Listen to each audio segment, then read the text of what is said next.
प्रसाद त्रिपाठी को आप राज्यसभा सांसद के रूप में भी जानते रहे हैं और एक अच्छे विचारक के रूप में भी जानते रहे हैं। संभवतः वो उस संधि स्थल पर हैं जहाँ से राग दरबारी पर बहुत अच्छी तरह विचार किया जा सकता है। और मुरली मनोहर प्रसाद सिंह हिंदी के सुपरिचित आलोचक हैं और जनवादी लेखक संघ के महासचिव हैं फिलहाल। वीरेंद्र यादव जी हिंदी में जो जनपक्षीय आलोचना है उसके सबसे महत्वपूर्ण नामों में से हैं और मैं अक्सर इनसे कहता हूं कि विश्वविद्यालय में इन्होंने नहीं पढ़ाया, एक दूसरी नौकरी से रिटायर हुए, लेकिन रिटायरमेंट के बाद इनसे बड़ा आलोचक विश्वविद्यालयों में कहीं नहीं। और राकेश तिवारी जी पेशे से आर्कियोलॉजिस्ट हैं, ASI से रिटायर्ड वहाँ के डायरेक्टर, और इनके संबंध में मुझे जो जानकारी मिली खासे घुमक्कड़ व्यक्ति रहे हैं, श्रीलाल जी के साथ बहुत करीब से जुड़े हुए भी रहे और संभवतः बहुत नई रोशनी दे पाएंगे हमें राग दरबारी के संबंध में। और मेरा परिचय ये है कि मैं सनीचर हूं।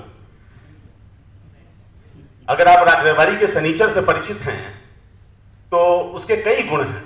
मैं ये नहीं कहता कि मैं उन सभी गुणों का प्रतिनिधित्व करूंगा, लेकिन उसका एक गुण ये है कि वो न तो पुरानी पीढ़ी के उम्र में है न नई पीढ़ी के उम्र में है। इसलिए पुरानी पीढ़ी वाले उसे अपना नहीं मानते, नई पीढ़ी वाले भी उसे अपना नहीं मानते और उस पर कोई दबाव नहीं है कि इन दोनों में से किसी का पक्ष समर्थन करे। तो ये जो सनीचर है, इसे आज सुबह तक ये पता नहीं था कि जहां बोलने जाना है वहां किस विषय पर बोलना है। राग दरबारी विषय है, इसलिए राग दरबारी को पिछले एक हफ्ते में पूरा पढ़ डाला। उस पर एक बहुत नायाब किताब संपादित की है रेखा अवस्थी ने, राग दरबारी आलोचना की फांस, उस पूरी किताब को पढ़ डाला। यहां आके पता चला कि मुझे सूत्रधार बनना है और विषय है राजनीति का रोग और रोग की राजनीति। मुझे लगता है कि राग दरबारी पर आपने बात की और राजनीति के रोग पर नहीं आए तो राग दरबारी पर दरअसल बात नहीं, इसलिए ये विषय सबसे महत्वपूर्ण है। और मैं ये भी कहना चाहता हूं कि इसमें सूत्रधार की भूमिका और ज्यादा महत्वपूर्ण है। वो क्यों? यो इस तरह से समझिए कि जो औपन्यासिक संरचना होती है उसमें आप पाएंगे कि नैरेटर की एक अपनी भूमिका होती है। कथा चल रही है, कथा जिसे आप कहते हैं वो दरअसल इवेंट्स एंड एग्जिस्टेंट्स का संयोग है, जिसको आप किसी रिप्रेजेंटेशनल मीडियम से बाहर भी निकाल के देख सकते हैं। लेकिन उसके साथ एक नरेशन का हिस्सा है जो उस खास रिप्रेजेंटेशनल मीडियम, उस प्रस्तुति के माध्यम की अपनी विशेषता है। और आप पाएंगे कि हिंदी में राग दरबारी के साथ पहली बार यह हुआ कि वहां कथा और उसके नैरेटर में से कौन ज्यादा महत्वपूर्ण है इसके बारे में तय करना मुश्किल हो गया। मैं कहूंगा कि अगर आप वहां नैरेटर की भूमिका को ज्यादा महत्वपूर्ण नहीं मानते तो कम से कम किसी भी तरह से इवेंट्स एंड एग्जिस्टेंट्स के मुकाबले कम महत्वपूर्ण नहीं मान सकते। और इसी के साथ मैं ये जोड़ूं कि जो इस तरह के जमावड़े होते हैं उसमें जो सूत्रधार होता है वो कथा के नैरेटर की तरह होता है, तो वो चाहे तो चीजों को दिशा दे सकता है, जैसे राग दरबारी का नैरेटर पूरी कथा को अपनी ओर से एक दिशा देता रहता है। दोस्तों, अभी पिछले सत्र में एक महत्वपूर्ण बात बताई गई कि दिल्ली विश्वविद्यालय में राजनीति शास्त्र विभाग ने 2 दिन का आयोजन इस उपन्यास पर किया। मेरी जानकारी यह है कि अब तक इतिहास के डिसिप्लिन से आने वाले लोग कर्मभूमि, गोदान, आधा गांव, मंटो की कहानियां, झूठा सच उपन्यास, इन सारी रचनाओं के मुरीद हुआ करते थे। और जो राजनीति शास्त्र से जुड़े हुए लोग हैं उन्हें राग दरबारी में विशेष रुचि दिखलाई पड़ी। कोई ना कोई कारण तो होगा कि इतिहास के अनुशासन के लोग उन उपन्यासों की ओर जाते हैं और राजनीति शास्त्र के अनुशासन से जुड़े लोग इस उपन्यास की ओर आ रहे हैं। जिस लेख का हवाला रविभूषण जी ने दिया, प्रताप भानु मेहता का लेख जो इंडियन एक्सप्रेस में अभी कुछ दिन पहले छपा था, उसमें उन्होंने ये बात बहुत जोर देके कही कि इंडियन डेमोक्रेसी को लेकर अब तक लिखे गए सभी उपन्यासों में सबसे नायाब की श्रेणी में आने वाला उपन्यास है। और उसमें आगे उन्होंने इसकी लंबी व्याख्या की है और ये कहा कि इसमें वैसे तो एक गांव है जहां कोऑपरेटिव्स हैं और पंचायत है और शैक्षणिक संस्थान हैं, और अगर आप देखें तो बहुत बड़े स्तर की चुनावी राजनीति से संबंधित कोई चीज नहीं है। बावजूद इसके और संभवतः इसी वजह से ये उपन्यास भारतीय लोकतंत्र के चरित्र को ज्यादा प्रतिनिधिमूलक तरीके से पेश कर पाया है, क्योंकि जो जो जो बड़ी चुनावी राजनीति के दबाव होते हैं उनमें कई बार लोकतंत्र की उस अंतरात्मा को चित्रित करना मुश्किल भी होता है।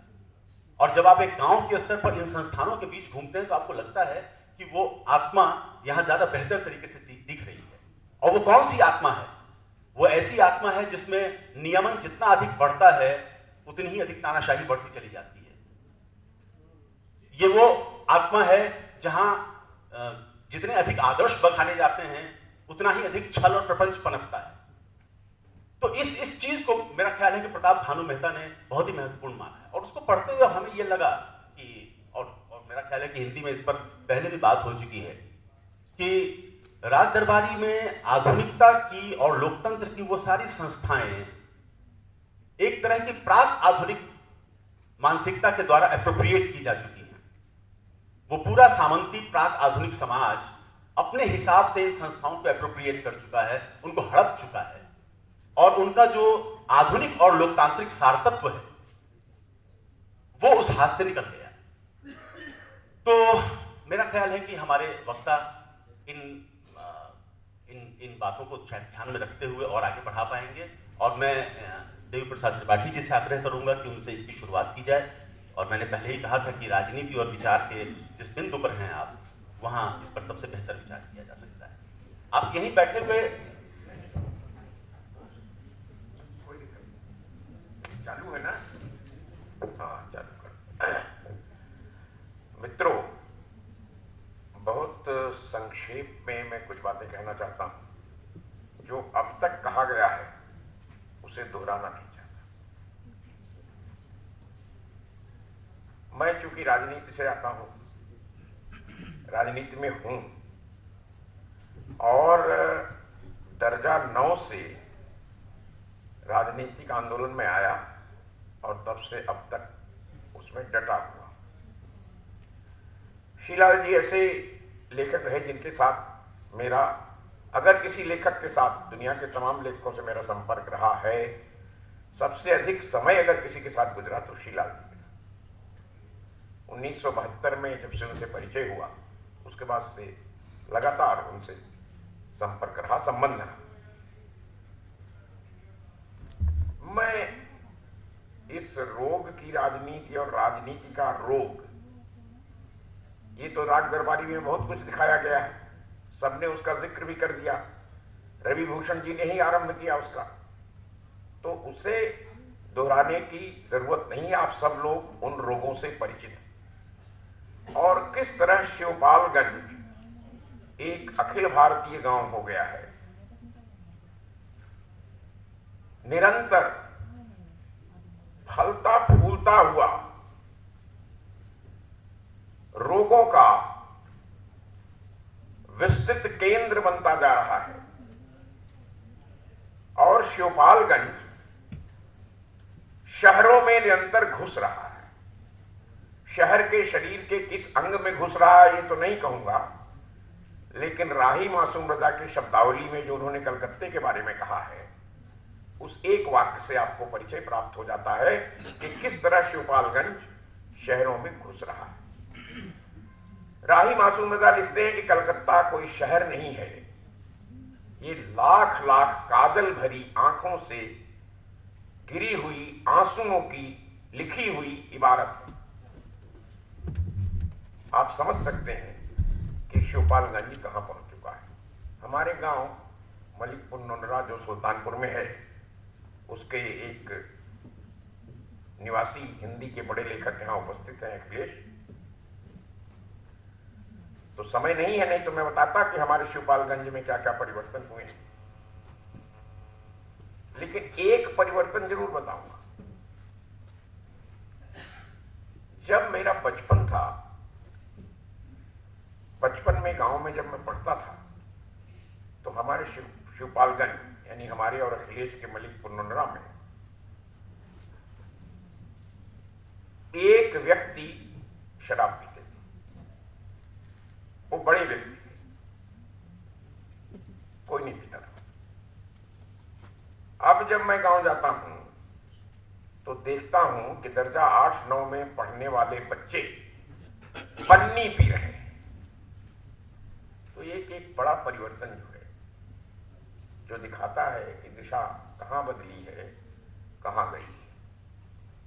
राजनीति और उन तमाम रोगों की जिसकी चर्चा श्री लाल जी ने की है, जिसे दोहराने की मैं आवश्यकता नहीं समझता, वो उनके एक चरित्र जो राग दरबारी में है उसके एक शेर से प्रकट हो जाता है कि हमारे देश में राग दरबारी के प्रकाशन के 50 वर्ष बाद क्या हो रहा है। तो एक चरित्र है, कवि है, रामाधीन भीखम खेड़वी, उनका शेर है, राग दरबारी में है, कैसी है तकदीर रामाधीन भीखम खेड़वी, खोलने कॉलेज चले आटे की चक्की खुल गई।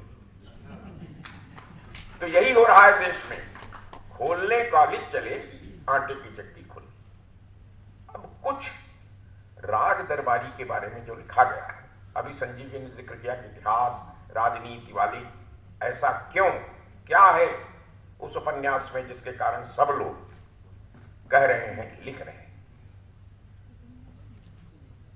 भारत के सुप्रसिद्ध समाजशास्त्री श्यामाचरण दुबे की पुस्तक है परंपरा, इतिहास, बोध और संस्कृति।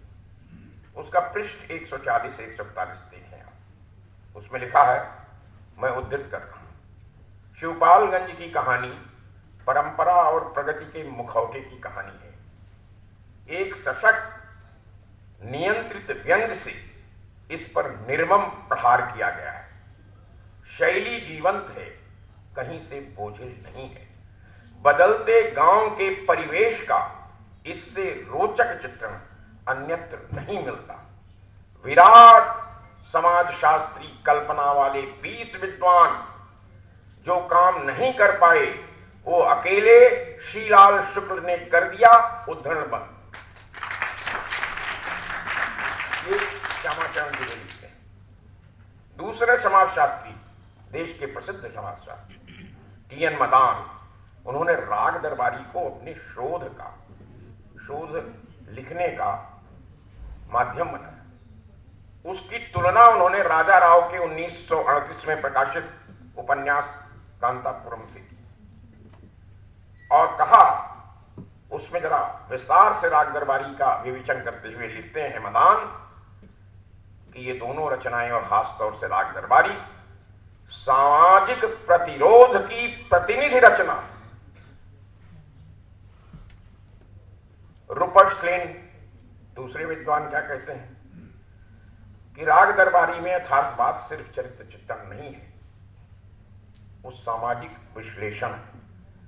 तो एक तरह से जिसको एकेडमिक डिसिप्लिन में पॉलिटिकल सोशियोलॉजी कहते हैं, राजनीतिक समाजशास्त्र, वो राग दरबारी में आपको मिलता है। बहुत सा लेखकों से मैं तुलना करना चाहता था, लेकिन समय न होने से सिर्फ एक से करूंगा। सर्वांतिस की पुस्तक डॉन किहोते, स्पेनिश की सुप्रसिद्ध रचना है। जब मैं राग दरबारी को पढ़ता हूं तो मुझे सर्वांतिस की याद आती है। किस तरह उन्होंने सामंतवाद को निर्मम व्यंग और मजाक के माध्यम से विश्लेषित किया है और उस पर निर्दय और निर्मम प्रहार किए हैं, वो उस रचना में मिलता है। वैसे ही राग दरबारी में इन तमाम सामाजिक विसंगतियों का पूरा विश्लेषण है। दो बातें और कह के मैं बात समाप्त कर देता हूं। संक्षेप का प्रश्न है। एक तो मैंने घटना सुनाई थी श्रीलाल जी को, भ्रष्टाचार की चर्चा हो रही थी। इंसिडेंटली उसमें मैं प्रसंगवश एक बात की चर्चा कर दूं, क्योंकि लोग बार बार ये कहते हैं कि जैसे सभी राजनीतिक भ्रष्ट हैं। मैं 3 उदाहरण खाली दे देता हूं, ज्यादा नहीं। ईमानदार राजनीतिकों की संख्या कम जरूर हो रही है, लेकिन अभी भी प्रतिशत में देखिएगा तो नौकरशाहों से ज्यादा प्रतिशत राजनीतिक कार्यकर्ता ईमानदार हैं। ये मैं जोर देकर कहता हूं, आईएएस अकेडमी में अपने भाषण में कह चुका हूं, कुछ उदाहरण देता हूं। श्रीपति मिश्र हमारे गांव के बगल के उत्तर प्रदेश के, अनडिवाइडेड उत्तर प्रदेश के मुख्यमंत्री रहे, यहाँ स्पीकर रहे। उनका एक बच्चा वकील है लखनऊ में, एक बेटा गांव में रहता है। कोई उसमें से बड़े आदमी नहीं, कोई भी देश में नहीं पड़े। उनके पास दिल्ली में भी कोई मकान नहीं है, नोएडा में भी नहीं। मोहन प्रकाश आजकल कांग्रेस के जनरल सेक्रेटरी हैं, दिल्ली में एक कमरे के मकान में रहते हैं, उनके पास गाड़ी नहीं है।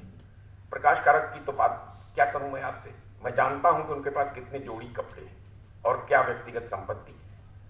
तो ये भी है, कोई चीफ सेक्रेटरी नहीं होगा जिसका लड़का विदेश में न पढ़ता हो या जिसके पास दिल्ली में मकान ना हो, अमेरिका में मकान ना हो।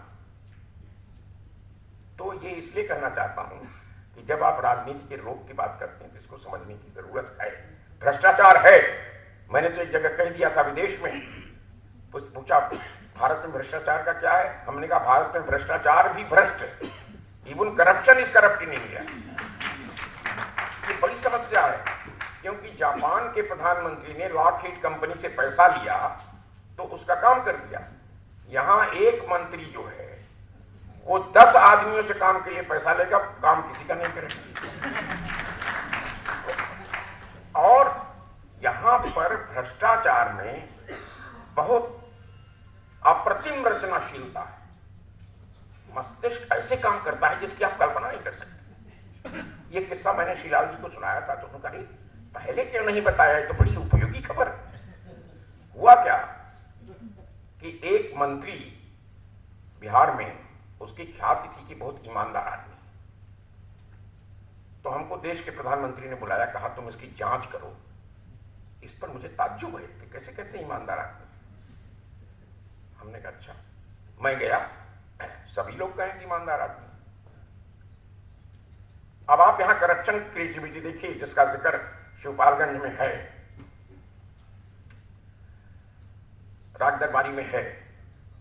वो मंत्री जी बाद में मुझे बड़ी कोशिश के बाद, शोध के बाद पता लगा कि उनके तौर तरीके क्या थे। वो क्या करते थे कि जैसे मान लीजिए एक टेंडर निकला, 100 करोड़ का टेंडर निकला, 10 लोगों ने उसको भरा, तो मंत्री जी का स्टैंडर्ड था, सबसे कहते थे 10% दे दो, काम हो जाएगा। तो अब 100 करोड़ का 10% आप समझ लीजिए क्या हुआ। 10 लोगों ने दिया, 10 महीने तक मंत्री जी उसको अपने पास रखे रहे, किसी का काम नहीं किया और सबको पैसा लौटा दिया। इतने ईमानदार आदमी थे कि लौटा दिया। अब तब तक वो जो प्रोजेक्ट था उसकी कॉस्ट हो गई 250 करोड़, और फिर टेंडर निकला तो 30 लोगों ने भरा। फिर मंत्री जी ने वही कहा कि 10%।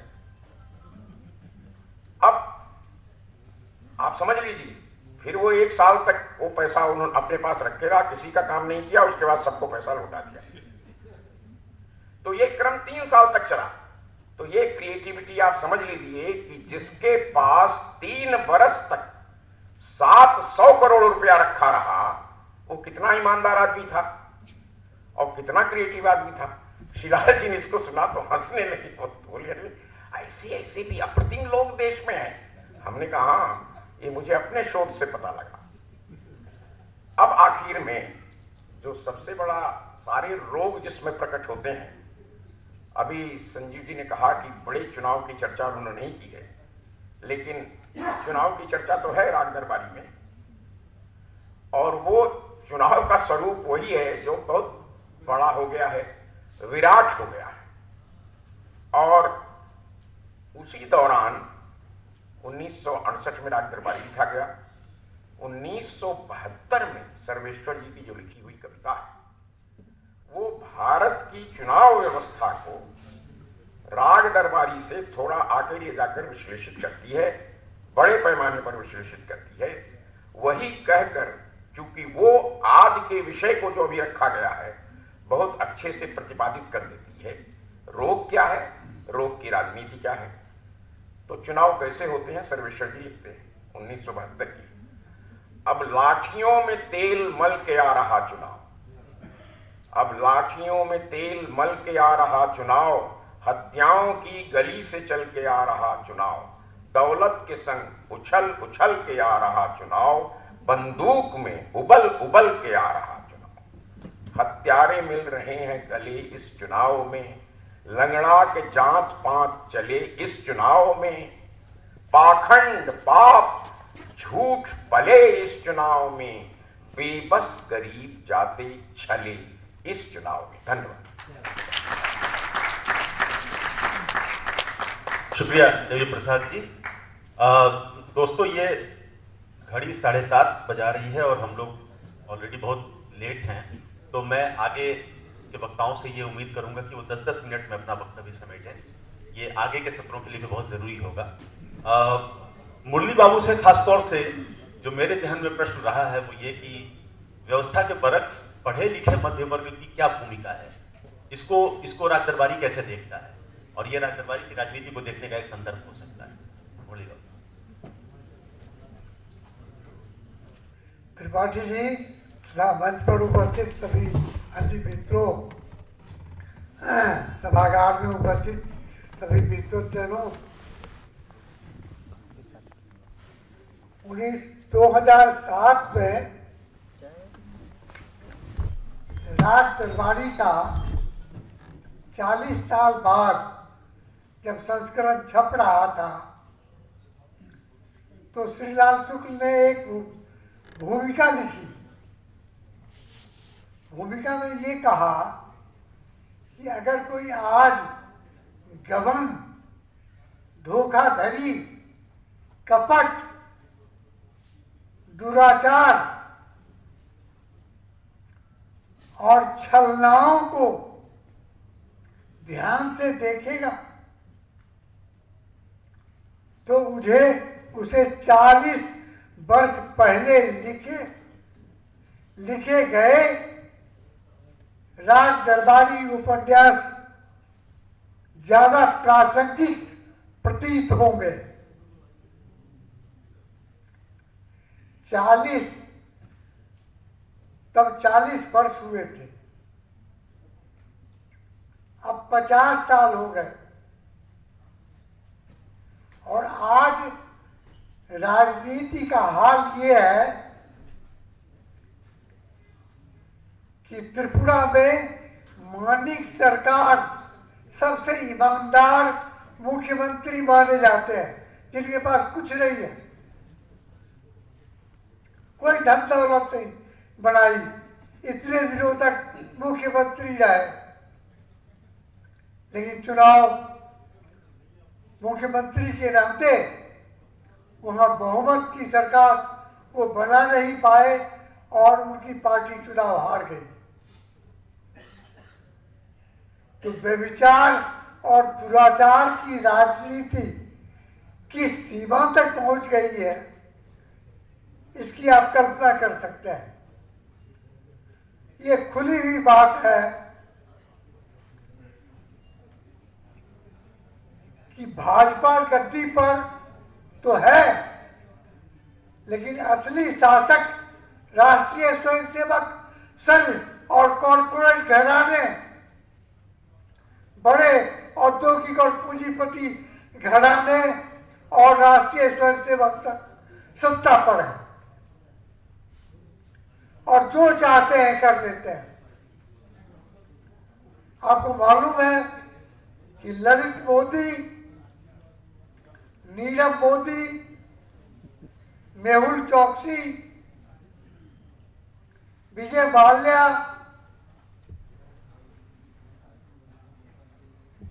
8 लाख करोड़ रुपया बैंकों से जो लोन लिया गया वो लौटाया नहीं गया, और बड़े कॉरपोरेट घराने, बड़े पूंजीपति घराने उस पैसे को हड़प गए और सरकार ने उसको माफ कर दिया। उसको लौटाने का इंतजाम एक बिल पार्लियामेंट में रखा गया। बिल ये है कि अगर कोई बैंक दिवालिया होता है तो उस बैंक में जितने भी खाते हैं और उसमें जो सेविंग बैंक में या फिक्स डिपॉजिट में पैसे हैं, उससे बैंक के घाटे को पूरा किया जाएगा और खाता धारक को पैसा नहीं दिया जाएगा। ये बिल पार्लियामेंट की सेलेक्ट कमेटी को रेफर कर दिया गया और उम्मीद है कि सेलेक्ट कमेटी पास कर देगी और ये बिल पार्लियामेंट में पास कर दिया जाएगा और करोड़ों लोगों का पैसा हड़प करके पूंजीपतियों ने जो 8 लाख करोड़ रुपया का गबन किया है उसकी भरपाई कर दी जाएगी करोड़ों गरीब लोगों के खातों से। ये दुराचार, व्यभिचार, कपट और छलना और बेईमानी की राजनीति इस देश में। एक आलोचक हो चुके हैं रूस में, उनका नाम है बाख्तीन। उनका कहना है कि अगर कोई लेखक हास परिहास, व्यंग्य, वक्रोक्ति और उपहास का इस्तेमाल करता है और ऐसी गद्य शैली अपनाता है तो पाठक के पास यथार्थ खींचकर चला आता है और पाठक बहुत करीब से उस यथार्थ को समझ सकता है। श्रीलाल शुक्ल ने यही किया। हिंदी उपन्यास के विकास के 3 पड़ाव हैं, बहुत महत्वपूर्ण। पहला पड़ाव है 1885 के आसपास, जब लाला श्रीनिवास दास और अन्य उपन्यासकार लिख रहे थे। तब उपन्यास के केंद्र में परिवार को विषय बनाया जाता था। दूसरा पड़ाव आया 1920 के आसपास, बल्कि 1918 और 20-21 के आसपास, जब सेवा सदन, गोदान और रंगभूमि का प्रकाशन हुआ और प्रेमचंद के द्वारा एक नए प्रकार के यथार्थवाद की शुरुआत हुई। ये दूसरा पड़ाव था जब उपन्यास के केंद्र में संपूर्ण व्यवस्था आई। और तीसरा पड़ाव आया 1967-68 के आसपास, जब सारी औद्योगिक संस्थाओं को राजनीतिक व्यभिचार के द्वारा नष्ट किया जाने लगा। चाहे वो छंगाबल इंटर कॉलेज हो, चाहे वो पंचायत व्यवस्था हो, चाहे कोऑपरेटिव हो, चाहे पुलिस तंत्र हो, चाहे ब्यूरोक्रेसी और प्रशासन तंत्र हो, सब नष्ट किया जाने लगा। सब में भ्रष्टाचार और दुराचार का बोलबाला हो गया और डेमोक्रेटिक इंस्टीट्यूशंस जितना राग दरबारी में नष्ट होते हुए दिखाया गया है, उससे कहीं ज्यादा भयंकर और व्यापक रूप में आज डेमोक्रेटिक इंस्टीट्यूशन को राष्ट्रीय स्वयंसेवक संघ और भाजपा और मोदी की सरकार नष्ट कर रहा है। आज किसी भी डेमोक्रेटिक इंस्टीट्यूशन को चलने नहीं दिया जा रहा। तो ये अवस्था जब इस देश में हो गई है, तब राग दरबारी कितना प्रासंगिक उपन्यास बन गया है, इसकी आप कल्पना कर सकते हैं।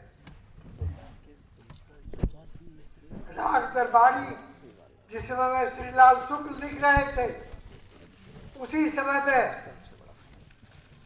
बल्कि कुछ दिन आगे पीछे मनोहर श्याम जोशी, हरिशंकर परसाई, ज्ञान रंजन, शरद जोशी, रविंद्र कालिया जैसे कथाकार आए और इन लोगों ने व्यंग्य वक्रोक्ति पूर्ण गद्य की ऐसी भंगिमा का उपयोग किया जो जिसकी शुरुआत श्रीलाल शुक्ल ने की थी। और हिंदी कथा जगत उस व्यंग्य वक्रोक्ति पूर्ण गद्य शैली की भंगिमा के द्वारा यथार्थ को पाठक के करीब खींच करके कथाकार ले आया।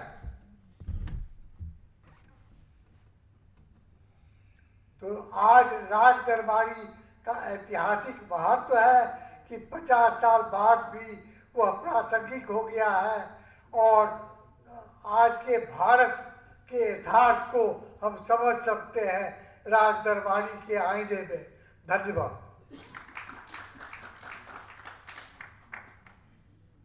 धन्यवाद मुरली बाबू। दोस्तों, इस बैठक का फॉर्मेट बातचीत वाला होना था, कुछ प्रश्नोत्तर जैसा, लेकिन आप भी जानते हैं कि कई बार हम कविता लिखने की कोशिश शुरू करते हैं और पता चलता है कि निबंध बन गया। तो वो इस सत्र के साथ भी हुआ है। ये प्रश्नोत्तर शैली में नहीं रह गया है। हम ये मान के चलें कि ये प्रश्नोत्तर शैली में नहीं है। बावजूद इसके वीरेंद्र यादव की तरफ ये माइक बढ़ाने से पहले मैं उनके सामने एक प्रश्न रख देता हूँ, और वो ये है, मुझे लगता है कि निश्चित रूप से उनकी दिलचस्पी इस प्रश्न में ही होगी कि 50 साल के बाद एग्जैक्टली राजनीति के संदर्भ में वो कैसे देखते हैं इस उपन्यास को।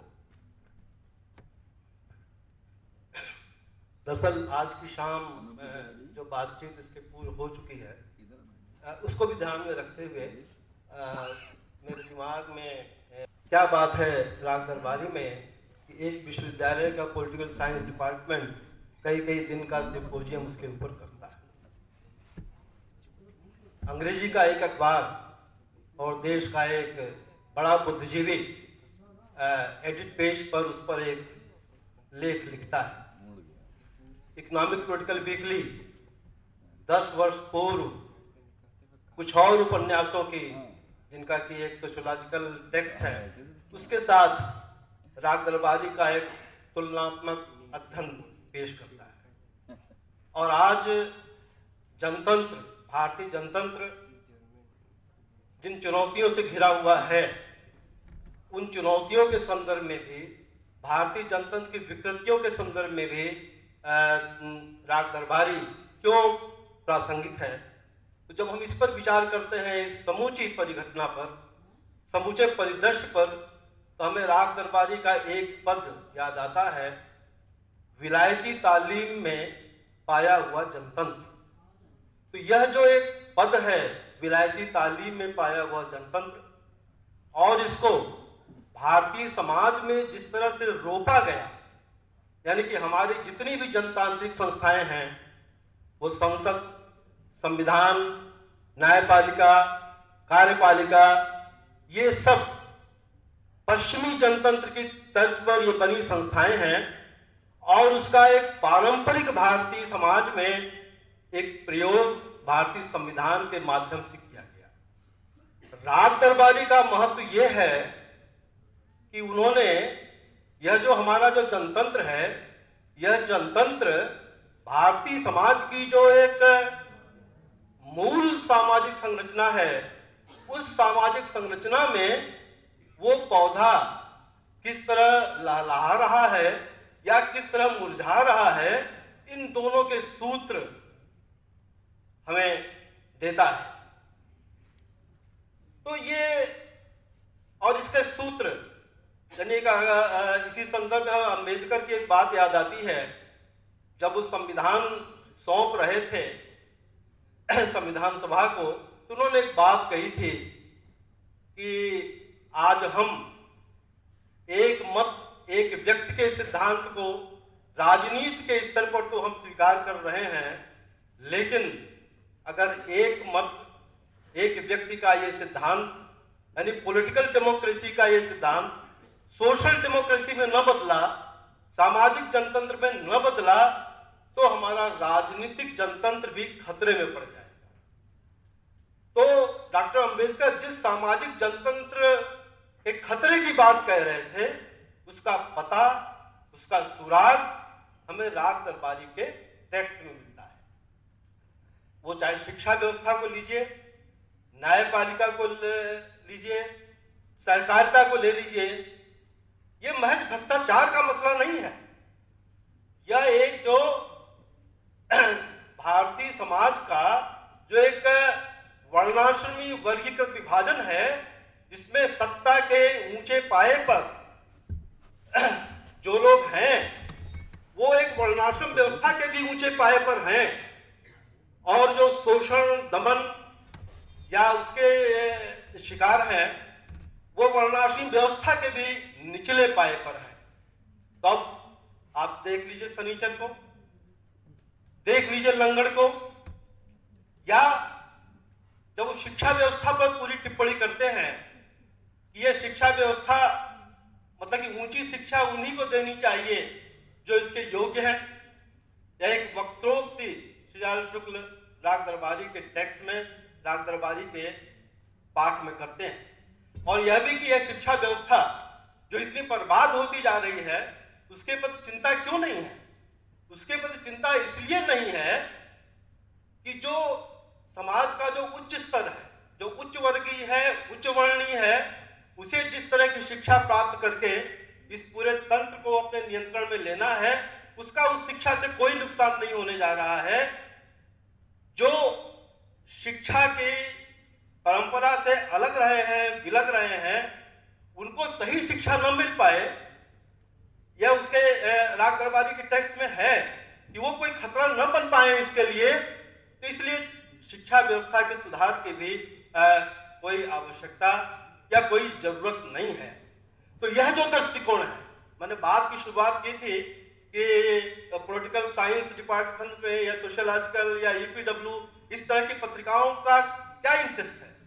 तो इस तरह की पत्रिकाओं का इंटरेस्ट यही है कि वो एक जो हमारा ब्राह्मणिकल ऑर्डर है, उस ब्राह्मणिकल ऑर्डर का क्रिटिक, उसकी तलाश करने में, उसकी पड़ताल करने में उनकी रुचि है। और हमारा हिंदी का जो एकेडमिया है उसकी चाल उल्टी है। वो इसकी पड़ताल तो दूर, इस पर पर्दा डालने की कोशिश है। यह कारण नहीं है कि आज हिंदी के एकेडमिया में रामचरितमानस को लेकर, गोस्वामी तुलसीदास को लेकर के एक नई रुचि जागृत हुई है, आचार्य रामचंद्र शुक्ल को लेकर के, और एक पर्दा डाला जा रहा है। वो एक इतर की बात है, वो यहाँ इस संदर्भ में वो नहीं। एक दूसरी बात कि हम राग दरबारी के संदर्भ में बात करते हुए अक्सर ये बात करते हैं और सही कहते हैं कि 1968 में प्रकाशित हुआ।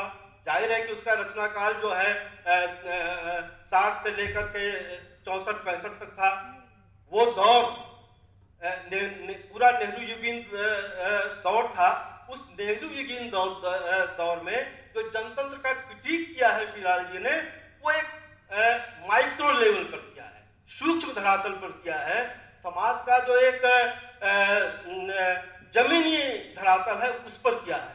उन्होंने नेहरू युगीन जनतंत्र का क्रिटिक मैक्रो लेवल पर नहीं किया है। मैक्रो लेवल का अर्थ कि वो देश की जो प्लानिंग व्यवस्था है, देश की संसद है, या जो इस तरह की जो एक संस्थाएं हैं, उन संस्थाओं का क्रिटिक न करके उन्होंने जमीनी स्तर पर जो हमारा समाज है, उस जमीनी स्तर पर उस समाज का क्रिटिक किया है। आज हम जिस समय में बैठे हुए हैं,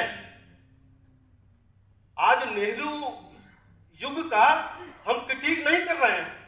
आज हम नेहरू युग की वापसी की बात कर रहे हैं। नेहरू युग को हम सकारात्मक रूप में देख रहे हैं। तो यह जो आज के समय का जो पैराडॉक्स है कि राग दरबारी में जिस नेहरू युग का क्रिटिक है, आज मैक्रो लेवल पर, यानी कि शासन के स्तर पर, सत्ता के स्तर पर जिस तरह का जिस तरह की राजनीति का वल्गराइजेशन हो रहा है, राजनीति का विकृतीकरण हो रहा है सांस्कृतिक राष्ट्रवाद के द्वारा या धर्म के द्वारा, इन सारी चीजों का यह राग दरबारी में श्रीलाल शुक्ल ने उस मैक्रो लेवल पर उसका क्रिटिक नहीं किया है, माइक्रो लेवल पर। तो अब राग दरबारी प्रासंगिक, राग दरबारी जरूरी इसलिए है, अगर मुझे शक है कि अगर राग दरबारी का क्रिटिक उस मैक्रो लेवल पर राजनीति के उस बृहत्तर धरातल पर किया होता तो आज शायद एक सवालिया निशान लगता कि अगर नेहरू युगीन वो क्रिटिक है, आज हम नेहरू के आइडियल्स की वापसी ललक के साथ देखना चाहते हैं, तो शायद राग दरबारी के टेक्स्ट पर कुछ सवाल लगते। लेकिन राग दरबारी पहले से अधिक प्रासंगिक, पहले से अधिक जरूरी इसलिए है कि एक जो सूक्ष्म धरातल पर, जमीनी धरातल पर भारतीय समाज की जो एक पहचान